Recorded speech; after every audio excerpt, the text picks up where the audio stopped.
गाज़ीआबाद में सियासी समाजी धुरियुनि तरफ़ां सोबिया जतोई जे क़ातिलनि जी गिरफ़्तारी लाइ एहतिजाज कयो वियो। फैज़ कीरीअ, यूनिस राहू, ज़ैब जतोई ऐं ॿियनि चयो त सोबिया जतोई जे क़त्ल खे 5 ॾींहं गुज़रण बावजूदि लाखाट पुलिस रिवायती रंग ॾेखारींदे ख़ामोश तमाशाई बणियल आहे। हुन चयो त जिते रियासती क़ानून बाअसर बोतारनि जी औताक़नि जो महिमान बणियल हूंदो तेसिताईं नाक केतिरियूं ई हवाजायूं क़ुर्बान थींदियूं रहंदियूं। पुरअमन एहतिजाज करे रहिया आहियूं भेण सोबिया जतोई जे क़ातुल खे पकड़ण जे लाइ ऐं पुलिस जेका ग़लति बयानी करे रही आहे त असां क़ातुल पकड़ियो आहे।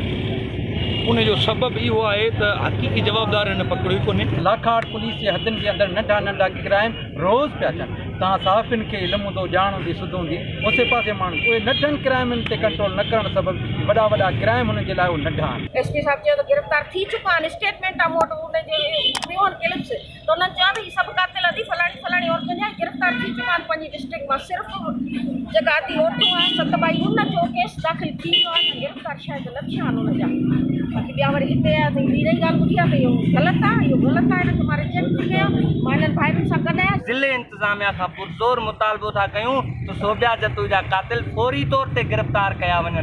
अगरि सोबिया जतोई जे क़ातिलनि खे गिरफ़्तार न कयो वियो त असां ही अॼु हिन तालुके में एहतिजाज कयो आहे ऐं हिन एहतिजाज खे असां सिंध लेवल ताईं खणी वेंदासीं। अॻवाननि चुता ॾिनो त सोबिया जतोई जे क़ातिलनि खे जल्द गिरफ़्तार न कयो वियो त एहतिजाज जो दाइरो वधायो वेंदो। विज़िट कयो अवामी आवाज़ मीडिया ग्रुप जी वेबसाइट awamiawaz.pk